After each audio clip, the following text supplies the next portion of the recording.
আসসালামু আলাইকুম, আশা করি সবাই ভালাই আছুন। তো আজকে আমি বানাই বেগুন ভর্তা আর গুঁড়া ইচ্ছা হুন্না ভর্তা বলতে পারেন। ইচ্ছা হুন্না কি চিংড়ি শুটকি। তো আমি এখানে বেগুন গুল গুল করে কাটটা লইছি, পরে দেয়া দিলাম পরিমাণ মতো লবণ আর হলদের গুঁড়া। এবার দেয়া দিলাম পরিমাণ মতো তেল। তো আমি বেগুনগুলা কাটটা কড়াইয়ের মধ্যে দেয়া হেরা লবণ হলদের গুঁড়া আর পরিমাণ মতো তেল, বলতে তেলটা একটু বেশি করে দিউন লাগবো, কারণ তেলে বাইর যে ভর্তাটা বানায়াম। আর এনে দেয়া দে মহন হইল কাটটা রাখা পেঁয়াজ আর রসুন। অনেকেই মনে করেন যে রসুন দিয়া মনে হয় বেগুন ভর্তা খাইছুন না। তো আমি আজকে যে প্রসেসে বেগুন ভর্তাটা করতাছি সেই প্রসেসে বেগুন ভর্তাটা কইরা খাইয়া দেখুন, যে আশা করি ভালাই লাগবো। হলুদের গুঁড়াটা দিলে কি মানে কালারটা দেখতে সুন্দর দেখা যায়, আর মনে করুন যে খাইতেও একটু ভালো লাগবো। তো এইভাবে তেলে ভেজে বেগুন ভর্তা করে খাইয়া পরে আমারা জানাইবেন। তো যাই হোক গা, আমি বেগুন ভর্তা হেনে রেডি করে চুলার উপরে বহাই দিয়ে আগে আমি একটু চা বানাই লইছিলাম। কয়দিন ধরে ঠান্ডা সর্দি কাশির লাগে মনে করেন যে অবস্থা খারাপ। তো একটু চা খাইয়াম। তো চাটা আজকে আমি খাইয়াম কি দা, চিনি দা খাইতাম না, চা আজকে আমি মধু দা বানাই খাইয়াম। তো ঠান্ডা কাশির লাইগা যার যার এই সিজনে মনে করেন সিজনাল ঠান্ডা কাশি এইটা। তো এই ঠান্ডা কাশি যদি কারো লাগিয়ে থাকে, তো এই রং চা মধু দেখায় দেখুন, যে আশা করি অনেক উপকার পাইবেন। তো যাই হোক গা, আমি মধু টুধু দিয়া চাটা সুন্দর করে লাইরা চাইরা লইলাম। তো হেন্দা মনে করেন যে চুলাত বহায়া দিছি, বেগুন সিদ্ধ হইতে থাক। তো আমি হেন্দা চাটা খাইয়া লইয়াম। মানে চা ঠান্ডা কাশির লেগে খুব ভালো একটা বস্তু। তো যাই হোক গা, চা খাওয়া শেষ হইলে পরে আমি চুলার কাছে আইয়ে যে দেখেন বেগুনটারে উল্টাইয়া ফাল্টাইয়া সুন্দর করে লাইরা চাইরা আবারও দিলাম। তো রসুন দেওয়া মনে হয় বেগুন ভর্তা কেউ খাইছুন না, আমি আজকে দিলাম। আর এরকম বেগুন ভর্তা খাইয়া দেখুন, যে অবশ্যই ভালো লাগবো। যাক গা, আর একটু ডাইকে ডুইকে এটারে দিয়াম। তো এই যে দেখেন ডাকনাটা উড়াই আপনারা আমি দেখাই দিতেছি। এই যে আমি বেগুনটার একবারে গুইটটা গুইটটা সুন্দর করে বাইঙ্গা লাইরা চাইরা এরকম নামায়া লইছি একটা বাটির মধ্যে। তো এবার আয়া পড়ি চিংড়ি মাছ ভর্তা বানামো সেই প্রসেসে। তো চিংড়ি মাছগুলা সুন্দর কইরা আমি দই নাই, চিংড়ি মাছে ভালো ছিল না, আর চিংড়ি মাছগুলা পরিষ্কারও ছিল।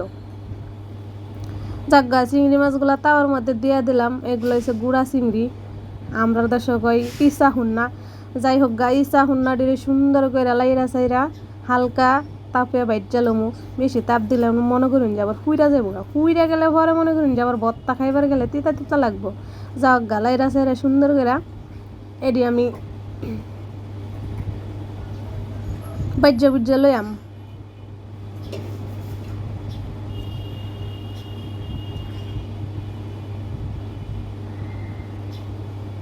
গলার যে অবস্থা মনে করুন যে বেশি বক বক করুন জানা। যাই হোক গা, দেখুন আমার চিংড়ি মাছ কিন্তু মোটামুটি বাজা হয়ে গেছে গা।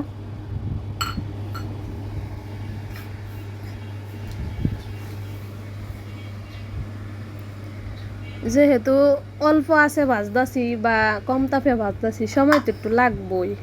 তো যাই হোক গা, চিংড়ি মাছটি ভাজা হয়ে গেছে। তো আমি চিংড়ি মাছটি নামায়া এইবার মনে করি এটা তাওয়ার মধ্যে দিয়ে দিলাম শুকনা মরিচ ভাজতাছি, আগে ভাজা লইতাছি ওই বেগুন ভর্তাটা বানাই আমি লেগে। তো তেল দিয়া দিলাম, তেলের মধ্যে শুকনা মরিচটি লাইরা সেইরা মনে করেন যে ভাজা লইয়াম। আমি রান্দার গেছি আর মনে করেন যে জালনা গেছে জালনা খুললা গেছে। তো জালনাটা আটকাই লইলাম, বাতাস টাতাস আহে। তো শুকনা মরিচটি মোটামুটি ভাজা হয়ে গেছে গা শুকনা মরিচটি। এবার একটা বাড়ির মধ্যে নামাই লইয়াম। বাড়ির মধ্যে নামাই হেরে এবার দিয়ে দিছি মনে করুন যে কাঁচামরিচ রসুন আর পেঁয়াজ। এডি হয়েছে ইচ্ছা হুন্না যে ভর্তা বানাই হেডার লাগিয়া। তো দেয়া দিছি। এবার এডি হালকা করে ভাজ্জালাম, বেশি ভাজলাম না, বেশি ভাজলে আবার ভালো লাগতো না। আর যদি আপনি হালকা করে ভাজ্জা লইন বা একটু সিদ্ধ সিদ্ধ করে লইন, ভর্তাটা কিন্তু মনে করুন যে একটু আঠা আঠা হইব। এর লাগে আমি হালকা ভাজ্জা লইয়াম। কাঁচামরিচ দিয়েছি বেশি করে, কাঁচামরিচটি জাল নাই গা। যাই হোক, নতুন কাঁচামরিচ নতুন পেঁয়াজ আর ইচ্ছা হুন্না এই শীতের দিনে এরম একটা ভর্তা বানায়া মনে করুন যে একেবারে এক প্লেট ভাত নিমিশেই শেষ। আর আমার ভিডিও মনে করেন যে বেশি লম্বা হয় না, 6 মিনিট 4 মিনিট 2 মিনিট 5 মিনিট যাই হোক গা, এডিট মিডিট করা লাগে কত কিছু, আর আপনারা তো বুঝুনি। যাই হোক গা, সব শেষে আমি সব কিছু একসাথে বাইচে বুঝে প্রসেস করে লইছি। এইবার আমি এগুলা পাড়াতে বাইটটা লুমু। তো প্রথমে আমি মনে করুন যে বেগুন ভর্তাটা বানাইম। বেগুন ভর্তাটা বানানোর লেগে শুকনো মরিচ বাজা দিয়েছিলাম। এই শুকনো মরিচ বাজা আমি ডইলা লইয়াম।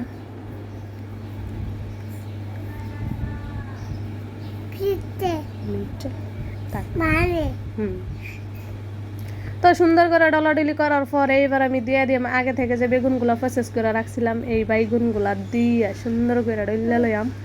ডইলা মনে করুন যে সুন্দর করে একটা ভর্তা বানাই লইয়াম।